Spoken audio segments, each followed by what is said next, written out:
For today's video, I got my hands on an AMD Ryzen based Alienware pre-built. And let me tell you, by the end of this video, I have a real love-hate relationship with that damn thing. Now, over the last couple of months, I've seen some Linus Tech Tips videos where they had a look at these new Alienware pre-builts, but they're Linus Tech Tips videos, so it's obviously the highest end special edition oil baron version. So I decided to get the cheapest Ryzen based Alienware pre-built that you can buy, just to see what the other end of the spectrum is like. And this definitely has nothing to do with the fact that I can't afford a more expensive version.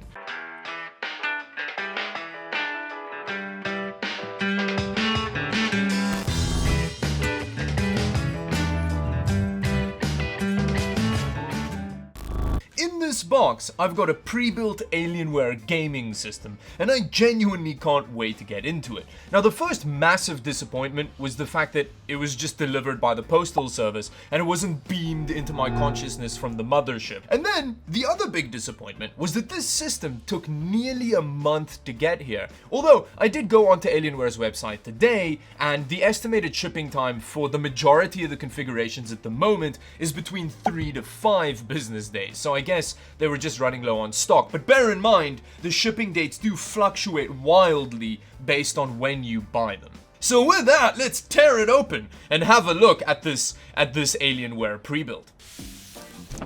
Ow!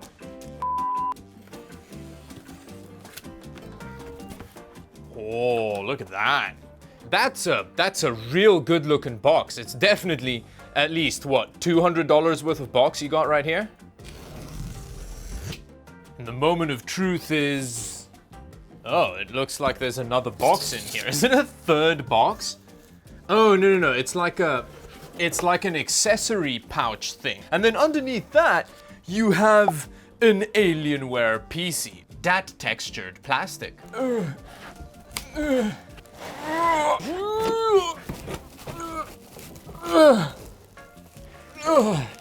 That's actually surprisingly challenging to do by yourself. But there we go!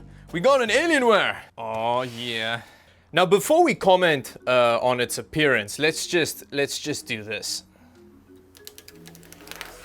The first thing that I think when I see it is, it does look a lot like a Dyson, doesn't it? But that's not the worst thing ever, because Dysons are fans. They like make airflow happen, right? So that means that this system has to have good airflow. There's ventilation on the top here, and then 2 more ventilated cutouts on the side. And then when you move to the front, there's that Dyson fan looking vent. Having a quick look at the rear I/O, it's actually surprisingly good. You've got 6 USB 2 ports, 4 USB 3 ports, a USB 3.1 Type-C port, and a bunch of audio connectors. As far as display outputs go, you've got 3 display ports and 1 HDMI port. It's pretty impressive. And then on the front, we've got 3 USB ports and then a Type-C port and a microphone headphone jack. That is actually a really good front I/O. Although the build quality isn't amazing, it's very plasticky, and as you can see here, there is definitely some panel gap action going on. But with that, let's tear it open and see what it looks like inside. Okay, so it's like a little lever that you pull and then that comes off. So that's not bad, that's a pretty cool implementation.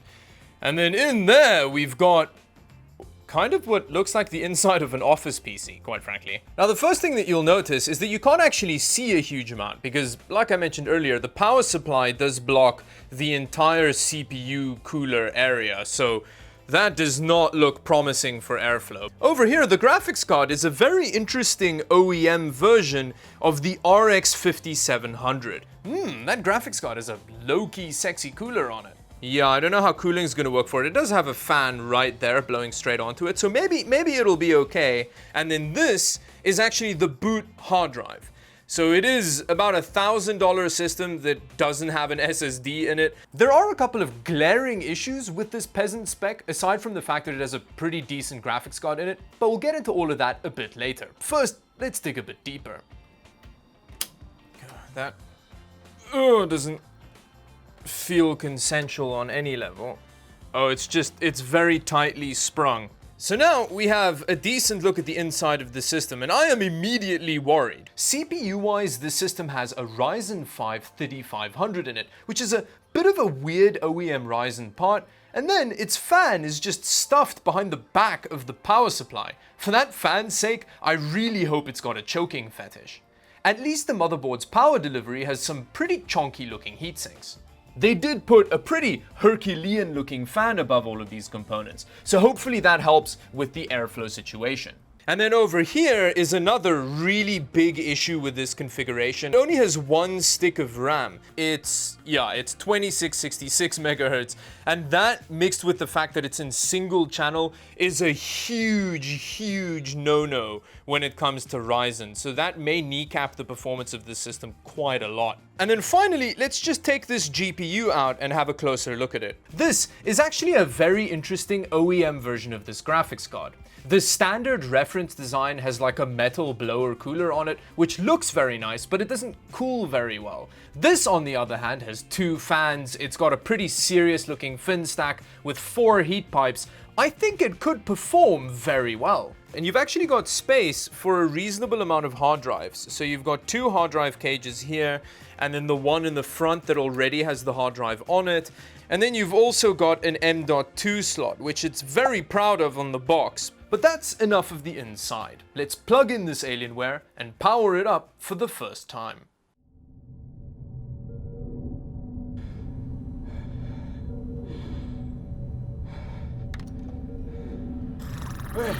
Where? No! How did you get in here? Ah! It does collect dust really quickly. But oh yeah, there we go. We've got some Alienware happening.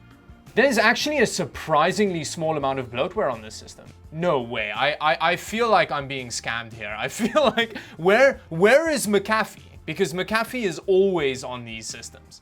That's surprising. I mean, there's a bunch of pointless Alienware crap on it, but that's surprisingly good. Let's see under system. How recent is this driver setup? 1930. Okay, I think that is very old. And then it's got this Ryzen 5 3500 in it, which is a pretty weird CPU because it's a 3600X, but just without hyperthreading. So you just have 6 cores and 6 threads, as opposed to 6 cores and 12 threads. Now this is definitely not a great start temperature-wise. We're just downloading some games, 27 odd percentage of CPU utilization, and we've had an average of 73 degrees Celsius on the CPU, so oh no.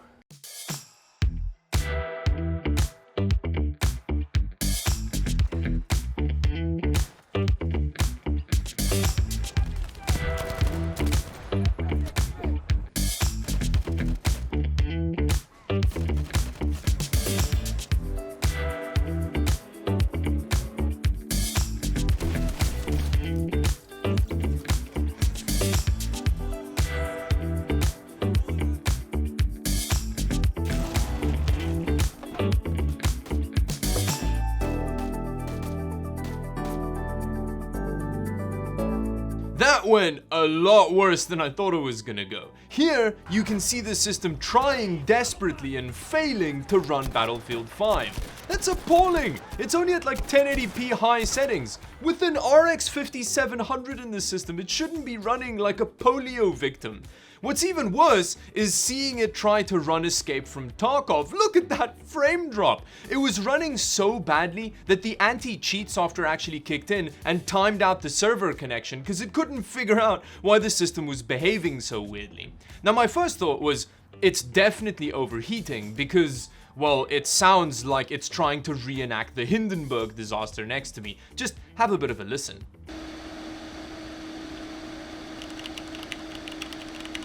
But after running MSI Afterburner, the temperatures are actually fine. So it's very noisy because the system is trying really hard to maintain those temperatures, and in all fairness to the PC, the ambient temperature in the room that I did the tests in was 30 degrees Celsius, so yeah, it is a bit of a tough use case. I did do a bunch of gaming again the next day with the ambient temperature in the room at about 26 degrees Celsius, and then it was a lot quieter. But it's all the CPU making that noise, and I would definitely recommend speccing up the liquid cooler option because I think that would make make a big difference. On the other hand, the graphics card temperatures are really good. We're sitting at just over 60 degrees Celsius in a high ambient temperature room on an RX 5700. That cooler is really impressive. So it's not overheating. So the weird performance can only be caused by one thing, this single 8GB stick of RAM. And sure enough, after I dropped this 16GB kit of DDR4 3200MHz in there, the performance was so much better. It turned into a really good little gaming machine.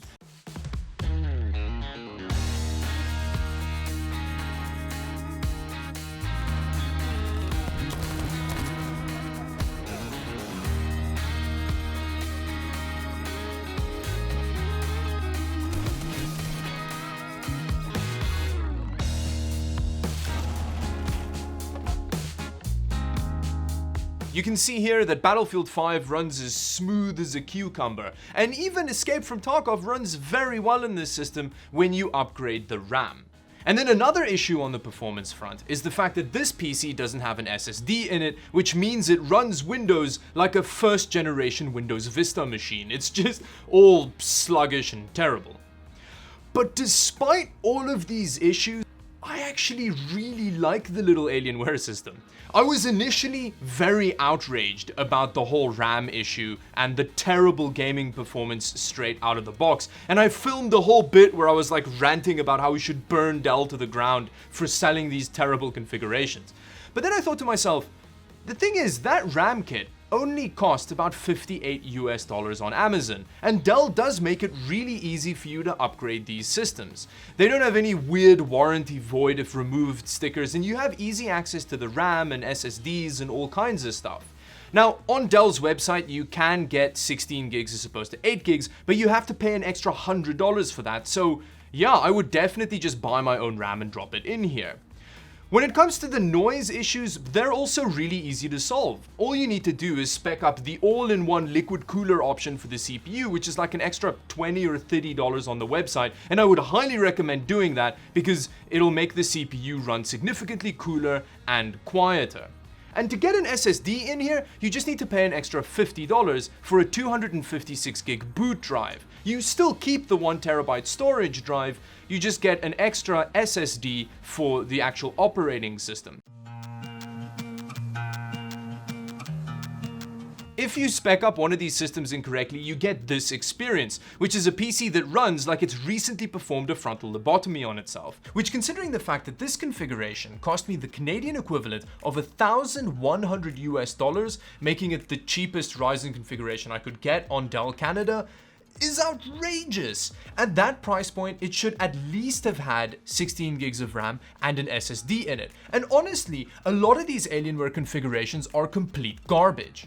But you can spec up some pretty decent systems that don't cost that much more than building your own system. Now, there are a couple of secrets to buying these Alienware pre-builds. The first one is always buy them when they're on sale, which is often. In fact, they're on sale at the moment. And then you just need to suss out the configurations to get the one that's the best price to performance. Currently, for $1,460, you can spec up a system that has a Ryzen 7 3700X in it and an RX 5700 XT, 16 gigs of DDR4 3200MHz. It's got an SSD and a storage drive with the all-in-one liquid cooler option for the CPU. And that only costs about $90 more than actually buying all the parts yourself and building the PC yourself. And that's not including the price of Windows. The only thing that's a little bit sketch about the setup for me is the fact that Alienware doesn't let you spec up the bigger power supply with the RX 5700 XT. Although weirdly, it lets you do it with NVIDIA graphics card selected. And 550 watts for a 3700X and an RX 5700 XT is just borderline fine. I mean, I typed all of the wattage calculations into Seasonic's wattage calculator, and even with boost frequencies taken into account of the components, it says it'll be fine, but you really are on the limit there. And this is purely subjective, but I actually kind of like the way it looks as well. Initially, I thought it was pretty gaudy, but is it really more gaudy than like a rainbow vomit gaming system that you build yourself? Although, some of the pictures on Dell's website does make it look a little bit like a robot's lady garden. and the build quality is not amazing. But when it's on the desk next to you like this, it looks pretty cool. And when it's like in a more dimly lit room, this little RGB ring in the middle just like floats in nothingness inside the machine. It really is starting to grow on me. Now, I'm not saying we should all just run out and go and buy Alienware pre-builds. But for somebody who wants to buy a pre-built gaming system for whatever reason, you can do a hell of a lot worse than a correctly spec'd Alienware system bought at the correct time. I may actually do a follow-up video at some point where I upgrade it with a bunch of my own parts and turn it into a real Lady Garden monster. Now, I know this is gonna cause some mad outrage in the comment section, so let me know what you think of my conclusion here. If you enjoyed the video, please do consider supporting me on Patreon. I'll have it linked in the description below, and it'll really help me buy more of these kinds of systems to do more videos on, so I'd really appreciate that. I've got a bunch of other social media linked down there as well, and yeah, until the next video, bye-bye.